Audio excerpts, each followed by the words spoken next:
All right. All right. So you had Well, some. there's a Go little ahead. more there, Yeah. philosophical conversation that I don't want to get crazy on, but we've talked about it before. The way, so we're talking about people begging versus, because you could say like many people is, hey man, the government takes so much of my money to give away into social programs. Go get it. It's there for the taking. And the Yeah. problem with that is they waste more than 95% of it. This And is, and if yeah. they would do away with these programs and let us do this on a voluntary basis, and we could choose the programs based on who's most efficient, who does the most good, boy, we could really turn things around for people. I really believe that you're exactly right. Really everything changed with charity in the 19 teens when the IRS was invented. And they've taken charity and it's an interesting thing, because charity is when you really break it down and go to the root word of charity, it's agape love.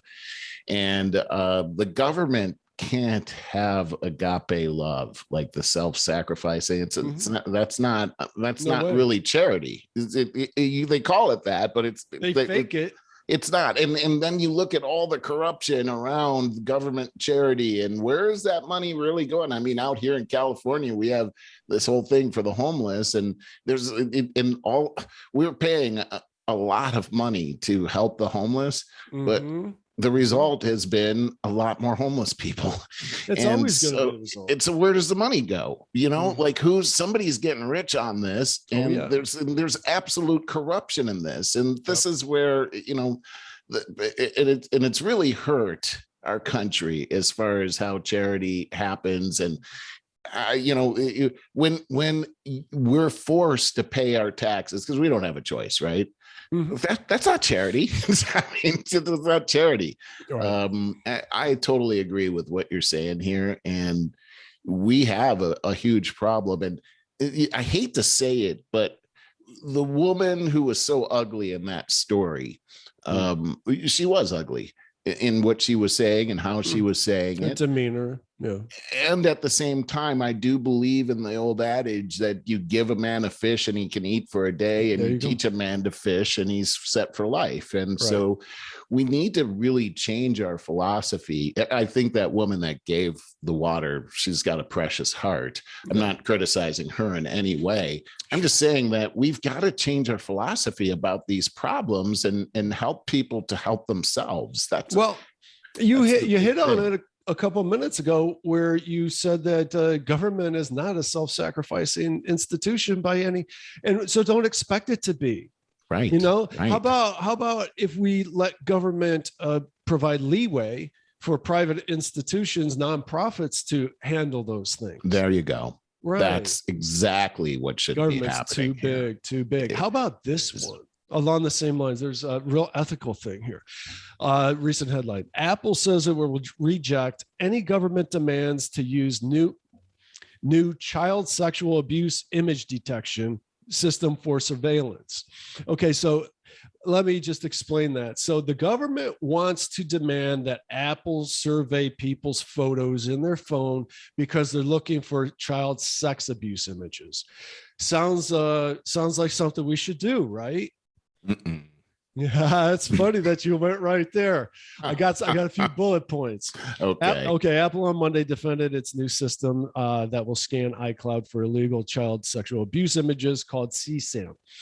Apple reiterated that the technology is more private than systems companies such as Google and Microsoft have used for years to eliminate illegal child abuse images on their servers. The controversy is about user privacy, and it could be used by governments to surveil citizens. That last bullet. Privacy advocates and technology commentators are warned Apple's new system could be expanded in some countries through new laws to check for other type of images, such as photos with political content. Yes, of course. I mean, come on. I mean, how dumb do we have to be to trust that this is all about protecting children? But when you say child sex abuse images, man, that's people get really narrowly focused, because that's the right. most That's horrific thing that you could possibly It really say. is. It really is. But we already know we can't trust Apple because of all the other things that they've done. Yeah.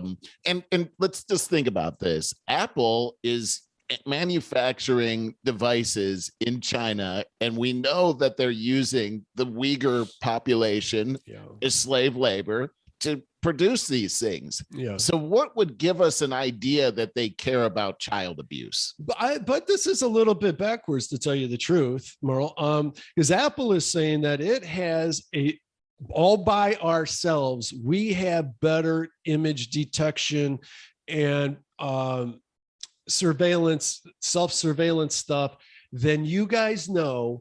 And what you want to do, government, is you want to come in saying that you want to protect everybody from this child sexual abuse stuff, but the truth of the matter is you want to surveil our users, and we are all about privacy. Apple has been stressing privacy, user privacy, for years, but mostly more recently. So they're saying hands off. Yeah, I don't believe it. I don't know what to think. Yeah, so Apple has been complicit in gathering information from us, along with Facebook and Google and Twitter. They're all in on it together, and they're making billions of dollars off of it. So anytime they want to open up something and say, "Oh, we're going to surveil all of my photos," they're going to surveil all of my photos. But really, the greater good is that we're going to catch these child, predators out there. Yeah, okay, so going after child predators is great, but taking my liberty and going into my personal files to do that is unconstitutional. First off, I that you can't just look into my stuff. Yeah. No, that's not how you go after criminals. When you go after criminals, you have to have a warrant. Okay, you can't just come into my house and start looking through my files. But see, this is a back end way of getting over on the Fourth and Fifth Amendment that protects my privacy, and using a proxy to do this. And I'm telling you that's the slippery slope that I was talking about in the last segment. That's giving away our liberty to the federal government to look into all of my stuff. So just like you said, now they can see, oh, well, gosh, it looks like he was at a Trump rally or whatever. That's the thing. And okay, so now this guy's on the list. We have to resist these invasions of privacy, because what we have perfect examples of what it looks like when a government has completely infused itself to surveillance technology, and we see how they can control an entire population, what they say, who they talk to, who their friends are, what they're looking at online, what they're not allowed to look at online. And then there's a punishment system that much like our credit system here in this country, that if you don't have good credit, you can't buy a certain you can't get a certain loan. But over there, if you have the wrong friends, you can't eat bread tonight. You can't go to school, you can't stay at a hotel, you can't travel. It's amazing. Interesting. These things that can happen if we open up these floodgates, but without being educated by people like Yenmi Park. These things sound like, oh, well, that sounds like a great idea. It is not a great idea. We have to look at these things in context. And that's why censorship is so big right now. They're trying to censor these things out so people are ignorant of what the danger actually is. So basically you're saying, government, get your hands off. Please. Okay, so now let's go the other way with that. What do you think about, reading a little headline here, Biden on Afghanistan, not my problem. Oh, that's I see. That takes us in the other direction a little bit. Well, here's the thing: is that our involvement there in the first place seemed like a problem to begin with, where we're trying to control other nations, but we were in there for 20 years. Well, I mean, 9/11 happened. Yeah, You know? it did. And I'm still not sure how Afghanistan has anything to do with 9/11. I don't know if you figured that out or not, but Well, I never did. wasn't Obama? Obama, oh my God. That was good. Yeah, he was the What's guy. his He was the name? mastermind. Osama bin Laden. Yeah, bin Laden. Yeah, wasn't he there? Yeah, he Yeah, hit out there, but yeah. I don't think that the Taliban had anything to do with the 9/11 attack. I don't know. I thought they had tons to do with it. I I see. don't That's know. what I've heard both sides of this so much. Is I've heard recent weeks is that, my God, we've been in Afghanistan for 20 years and we've not made a blip. We got to get the hell out of there. Billions. We actually have. Let me read this to you. This is women taken by Taliban fighters as Afghanistan melts down. It says a generation of Afghan women who have taken their place in society are now watching that space shrink before their eyes. Yeah. They entered public life as lawmakers, local governors, doctors, lawyers, teachers, and public administrators, working for 2 decades to help create a civil society and generate opportunities for those who come after them. Now the Taliban are going door to door in some areas, compiling lists of women and girls aged between 12 and 45 years for their fighters to forcibly marry. Mm-hmm. Women are again being told they cannot leave the house without a male escort. They cannot work, study, or dress as they please. Schools and colleges are being shut and businesses destroyed. The exodus of those who can afford to flee the country is growing day by day. So I guess the blip we made there had everything to do with this cultural shift there, where especially women were allowed to participate in society. And the problem that I see on our exodus from Afghanistan is that we announced we're going to leave on this date. Mm-hmm. And that just seems, I mean, what a terrible strategy. I mean, why not just tell the enemy that, hey, on this particular date, come in and attack? And then we saw it. Everybody said, well, that was terrible. This is what's going to happen. And then it happened exactly the way that any logical person would think that it would happen. And here it is. So I think there was a much better way to systematically come out of there and mitigate these kinds of things if we saw that happening, so that it wasn't just like, we're gone and now in order to come back, we have to do a whole act of Congress and everything. I just think it was unfair to the people that lived there, especially the women that lived there, to pull out the way that we did. I don't know what to say about that. To me, it always comes back to what a primitive world that we live in, and we don't realize that. We always think that we're just a short step away from a utopia, and it's a really savage world that we live in. And we discussed that at length in the last show. Yeah, you're right. And we didn't even hit on a whole lot of it. If you listen to those podcasts yourselves about Yeonmi Park and China, the sex slavery there, it's horrifying. She's talking about they have so few women in China that women are captured from North Korea like her and will have to service a town of men. Oh my God. Yeah, it's disgusting. This is going on all over the world right now. We've mentioned this many times. In the United States, the sex slave industry is enormous, and yet people are using this political bullshit about slavery from 200 to 300 years, 200 years ago plus, and trying to punish generations today that are trying to better our society. And we got to get a grip on things, man. We got to, You're exactly right, Barry. I mean, we seem as a society here in America very ignorant of the actual ways of the world. You take a look at this announcement that happened this past week under the Biden administration to go half electric cars by 2030. And on Cyber Talk TV, Rex and I actually did a pretty intense uncovering of the whole battery issue and these batteries that power these cars and how these batteries are manufactured and what kind of waste happens as a result of these batteries. The chemicals that have to be extracted from the earth are so caustic to our environment, and we're these chemicals are in third world countries, and in order to get these chemicals, these countries, these warlords are using kids in slave labor, actually, to pull out these kinds of things, and they're working in the absolute worst conditions ever.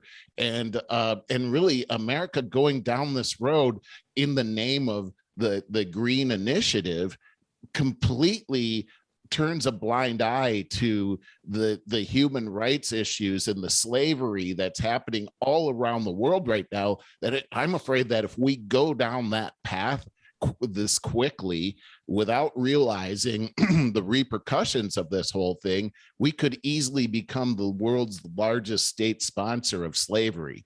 And all in the name of, at the same time, the very same administration is constantly talking about things like Black Lives Matter and reparations for slavery, and how bad America is because they represented slavery for so long, that we're actually going to increase the stronghold of slavery around the world by doing these things. Nobody's talking about this kind of thing, not to mention the terrible pollution, irreversible pollution that these types of things would cause. So you're going from, the smog in the sky to these terrible chemicals that now are getting into our drinking water and killing people. So, I mean, it's six in one hand, half dozen in the other. But we're constantly trying to say, well, this is utopia over here. We have to leave this because this utopia we got to tear this down and move over to this utopia over here. Well, and that's what we're seeing. And we're hearing that kind of talk all the time too. That's a fact, because today everything's politicized, and everybody, for every issue, you got to pick your team, dig your heels in, and try to say that your way is the right way, and state your reasons why. And the truth of the matter is, sorry, the world is way more complicated. Every issue is way more complicated.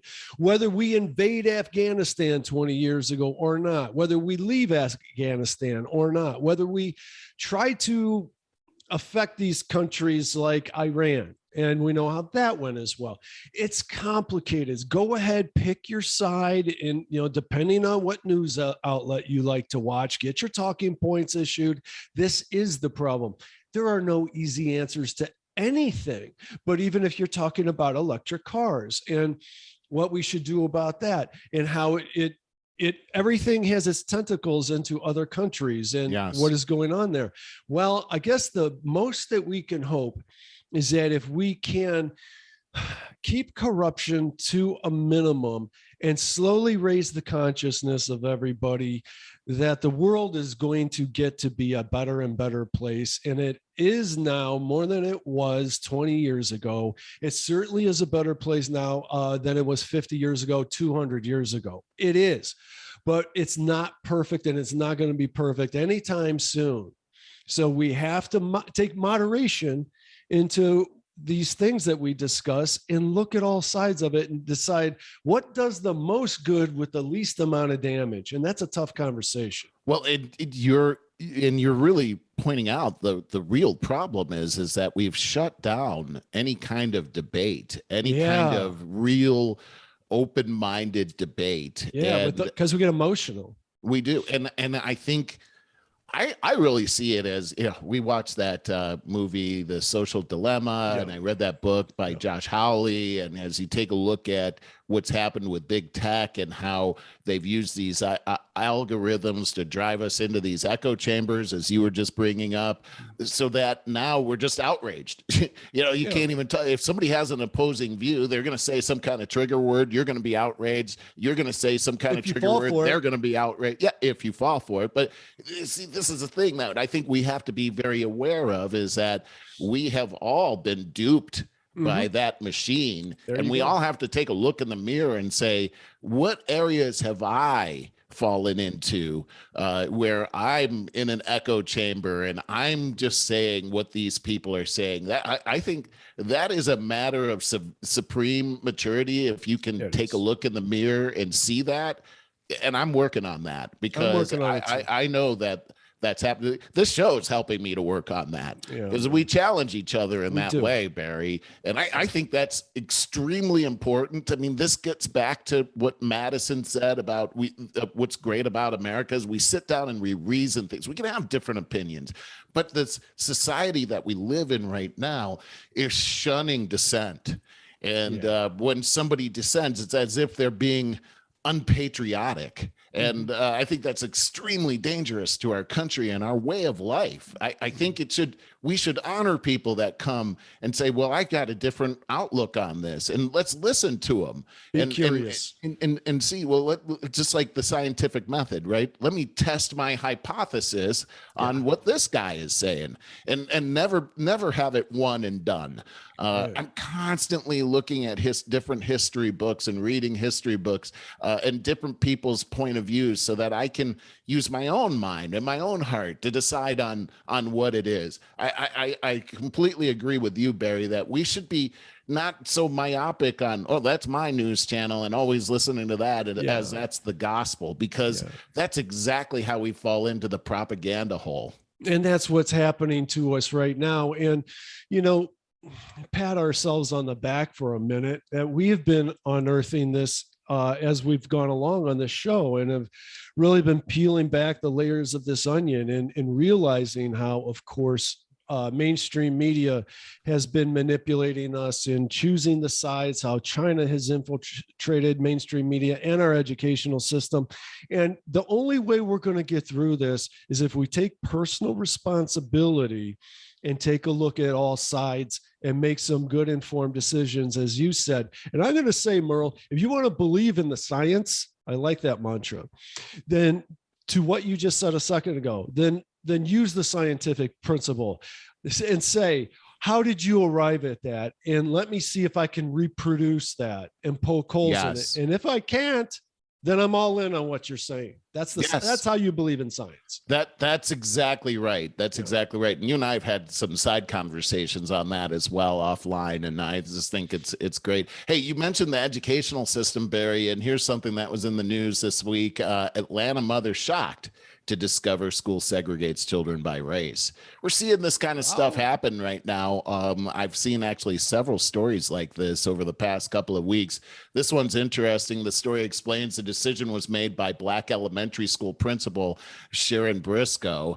And she said the woman found out about the segregation when she asked Briscoe to place her child with a teacher who she thought would be a good fit. She called to the news outlet, the quote, she said, that's not one of the Black classes. And I immediately said, what does that mean? I was confused. I asked for more clarification. I was like, we have those in the school? And she proceeded to say, yes, I have decided that I'm going to place all of the Black students in 2 classes. And that's what happened. Now, if you take a look at the story and read through that story, she has lawyered up. She has a civil rights attorney that's looking at Title VI of the civil rights movement that says you can't segregate. And but this was a long time ago. Oh my God. And then this was done because the principal says that these Black students have special needs and they need to be in a class that's segregated from the rest. This woman said, well, I don't want my child in that class. I want her to be in this other class. And the principal warned her that her daughter would be segregated, or she would be isolated from the rest of the white students in the class. I am just very glad. Mind blown.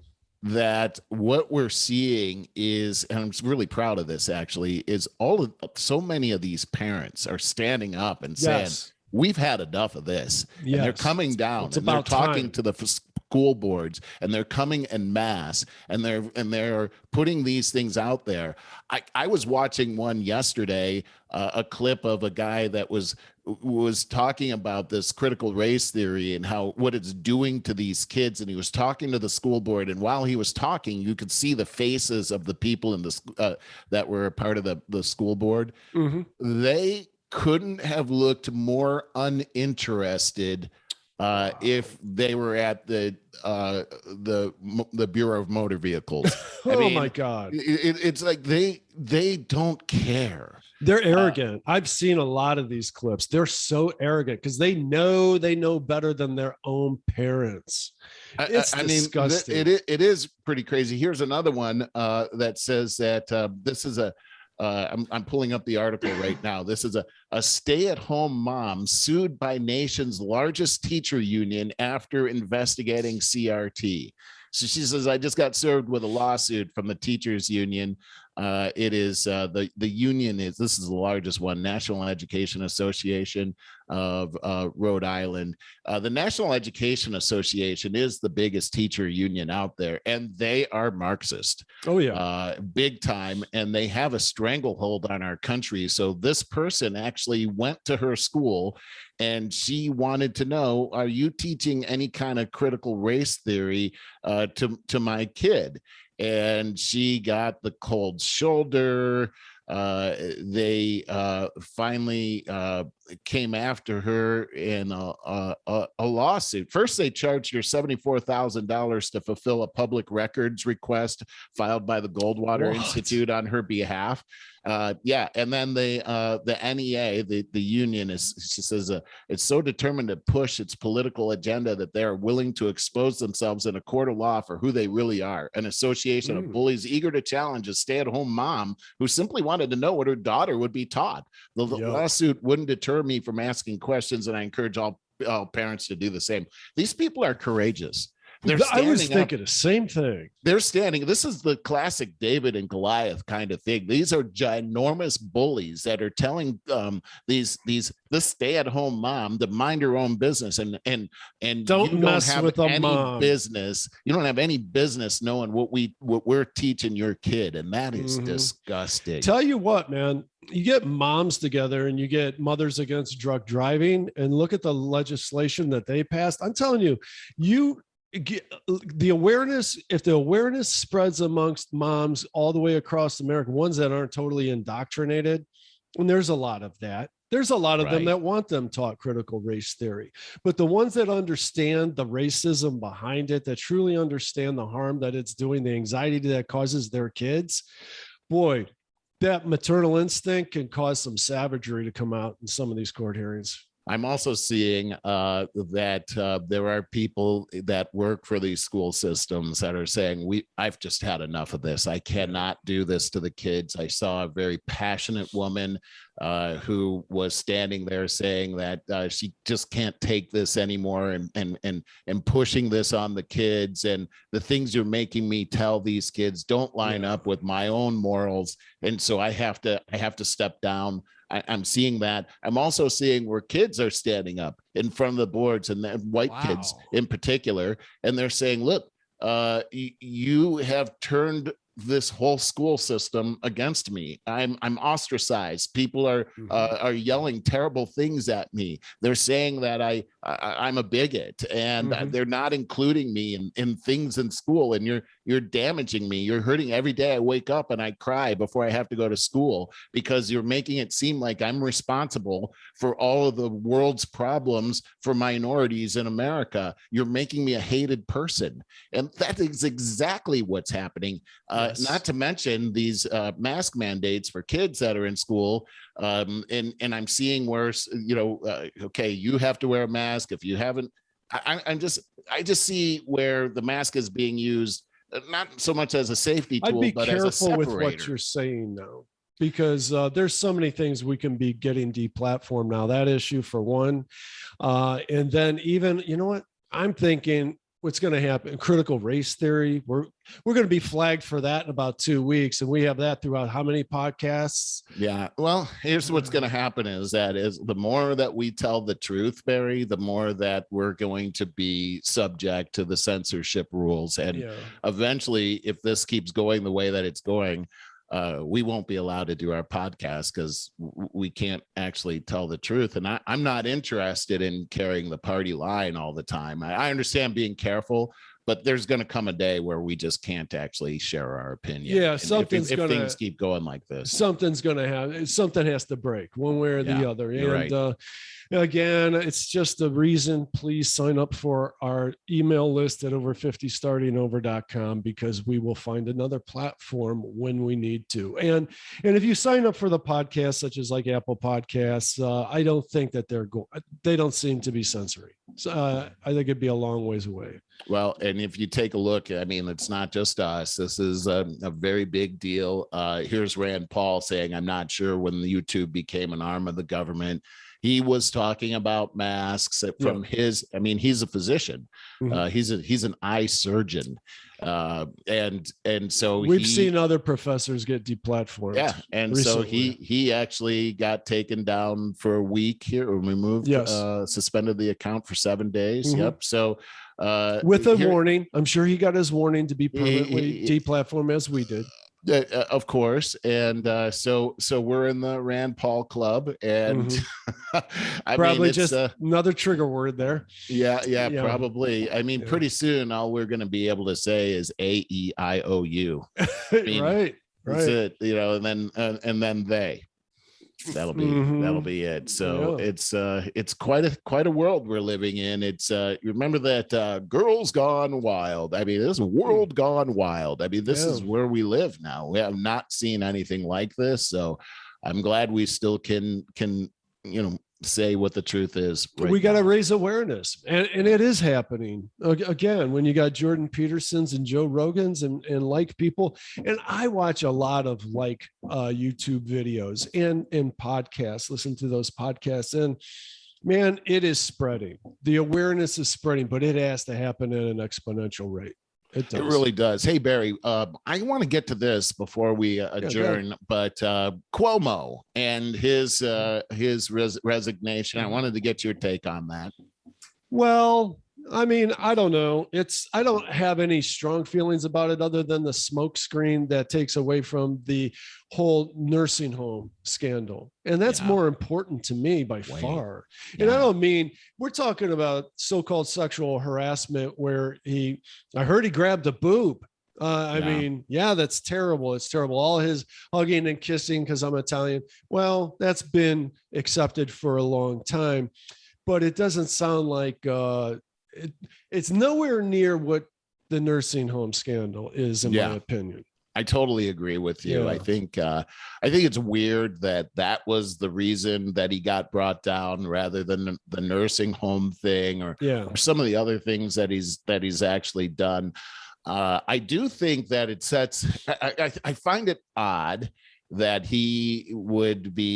that the president actually would recommend that he resign, when we've seen Joe Biden doing things. We saw a lot of pictures of Cuomo. I've seen the same kind of pictures with Joe Biden, and even creepier than what I saw with Cuomo. And for him to weigh in on it and say that he should resign, I think was probably a dangerous thing politically for him to say. And then when I take a look at what happened, I thought that Cuomo deserved to go down the way that he did. But when you really take a look at, I think it was Letitia James as the attorney general there.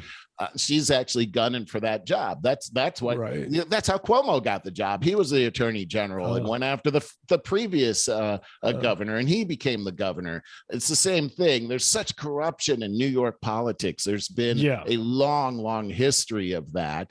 I saw that movie Gangs of New York, which is it's about that exact thing. Not very much has changed in New York. And now here's the problem is, I saw lots of Democrats really cheering this on, which made me nervous, because I wonder what the design is. What is the plan? Because I see people like Bill de Blasio, and I see this Letitia James gunning for that position. And I think we might have gone from a really bad governor to a really, really, really bad alternative. So that's what I'm seeing over there. Gotcha. Okay. In other news, I was just thinking about how I haven't mentioned Crystal and Sagar this week. I was wondering about them. Sagar has been, I suppose, on vacation. So I got this sub in, and he's basically Crystal's male clone. And I never realized how far left she can go on a show, because those two together, they even each other out. Sagar and Jetty, you need to get back. Put the pina colada down and get back on your show, because that show needs your balance back. I couldn't listen to the whole thing. Yeah. Oh, well, see, this is why I was surprised at many of the Crystal and Sagar shows, because I know Crystal, I remember her from her previous gig. Was it MSNBC? I think? Yeah. It was her name that attracted. Who is Crystal Ball? That can't be real. So I checked it out, and but then when I saw her on the show, I almost thought, wait, which one's the conservative? Yeah, right. And so, that's pretty interesting how that works. Wow. Very interesting. And it makes me believe that it's really important for there to be shows where they're evened out, that like us, where we're even out. We're not going one side of the ditch or the other. We're trying to keep the plane in the middle of the road here. And I think that's important. And it's important for our politics too, because right now we're seeing everything is over on one side of the ditch, and it seems like both parties want to be on that same side of the ditch. So it's a pretty interesting thing going on right now. Hey, so did you see this this bill that got passed by the Senate? Is the $1 trillion infrastructure bill, and it had bipartisan support. I guess it was like 18 or 19 Republicans voting for it. And then we've got the $3.5 trillion one that they're going to do on reconciliation coming next. So what is that? $4.5 trillion plus the stimulus packages that we passed over the last week. And let me try to add that up really quickly. It's $1 gazillion. Yes. And it's going to get very interesting when we talk about Bitcoin. And I do hope that that's next week. Interesting. Because in order to understand Bitcoin, you have to understand a couple different economic theories that we've used in the past. And then I think it was 1971, Nixon got us in right down the whole Keynesian road of manipulating money big time. And that's all we do now. It's all manipulation. And to the point of now, these trillions and trillions of dollars.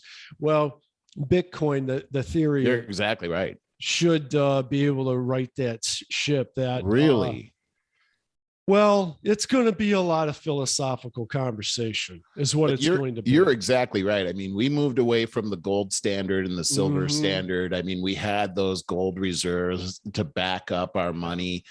We got away from that. What was that in the 60s? Well, that started actually with FDR. Yes. Way back. In fact, FDR confiscated all the gold at one time. I don't know if you knew that. Isn't that the beginning of Fort Knox? Confiscated, not confiscate.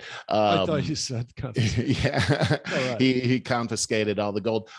No, that's not where Fort Knox came from. Fort Knox was there to support our money system.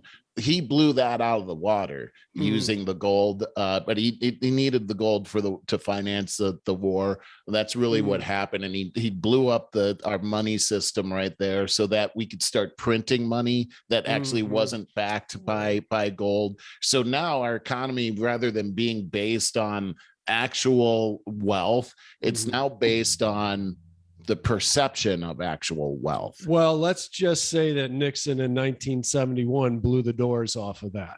And I've heard that. That's why we are where we are. And I think we should leave it at that, Merle, because that's a big, interesting conversation that hopefully we can have next week. I'll just finish with this then. In the Olympics, have you watched any of the Olympics at all, Barry? No interest, none. Same here. I've had no interest whatsoever, and it really had to deal with these people, like, for instance, U.S. soccer team and that hammer thrower. They obviously hate America, and they were going to protest when they won the gold. And the good news was that the soccer team didn't win the gold. And isn't that funny? I hate to say that. The good news is I hate to say it, because they were going to get up there and make America look bad, even though they represented America. And the hammer thrower girl who dissed the flag during the run up to the Olympics, she got like 10th place or whatever. Right. But I saw this one woman that won a gold medal. She is a I know who you're talking about. She's the wrestler, actually. And she just praised America and how proud she is to represent. Yeah, her name is Tamara Mensah. And she won this prize. And if you haven't seen the video of what she says when she, after the interview after she won, how much she's so proud to represent the country. I had goosebumps. I had a lump in my throat when I saw that. It made me feel like the Olympics of old, like when Bruce Jenner won the decathlon. I felt very proud of America right then. And I got to say, and there's some money. I didn't know that they actually win some money, like something like $35,000. I didn't know that. Get the gold. Well, I didn't either. And there's a story now where she took her money and she's buying a food truck for her mother. Oh, I read that. Yeah, I think I read that whole article. And this is, to me, she epitomizes what the true spirit of America really is. And she makes me proud to be an American. I know. I agree with you. And the whole rest of it, I think a lot of people are making fools of themselves. But it's freedom of speech and expression. So if they want to make fools of themselves, it's just amazing how much support that they have in this country. From about 20%. The funny thing about the whole freedom of speech thing is that, under a private company, you actually don't have freedom of speech. That it's really purely a government thing. Mm-hmm. And so they don't necessarily have freedom of speech to say whatever they want. That's actually controlled by the international, the Olympic Committee. So they're the ones that make the rules on that whole thing. And they're not obviously an American organization. They're an international organization. So they're the ones that are giving that leeway to be able to do that. Of course, these people in America have the right to. Actually, you're still under those same laws. For instance, at my job, I can't just say whatever I want and not worry about being fired. That's I don't have that freedom of speech. So I think it's an interesting thing to say. Freedom of speech allows them to do that. It's the Olympic Committee that's allowing them, and we'll see how that goes for them. But I am very proud to see. I think that it's going to work out really well for this woman when she's after these Olympics are wrapped up. I don't think we've seen the end of a person like that. I hope you're right, because we got the NFL season coming up. First Browns playoff game is Saturday. Or exhibition game, is it? Yeah. I said playoff. The exhibition. You're already there. You're like, they're making it to the playoffs and they're winning the Super Bowl this year. Yeah. I had a thought. About that. And then we really got to go. Really got to go. Yeah, but same. I was thinking, well, I'm going to be doing all this stuff Saturday. Jeez, I just don't have time to watch it. And I realized I used to, in years gone by, I used to be way more interested in watching these preseason games. Like I couldn't wait to watch them. And I thought, well, why is that? Now the Browns are really, really good. And I am less interested in watching the preseason game. And I thought to myself, because in years gone by, it was like, there might've been some hope. I want to watch that and see if there's a ray of sunshine, a ray of hope in there that I could get behind. You know what I mean? I totally know what you mean. I can remember this too. I don't know. That looks almost good. Right. So now it's like, well, I can't wait to watch them really kick some butt. But if I could, I would certainly watch them. I'm just so crazy this weekend. Yeah. No kidding. All right. Gotta wrap it up. Hate to. No. I know. It's always so fun. Hey, man, happy birthday to your mother, and God bless you at the wake with Irby, and all my love goes with you. Thank you, man. Really appreciate that. And I love you very much. Have a good weekend. Later. Bye now.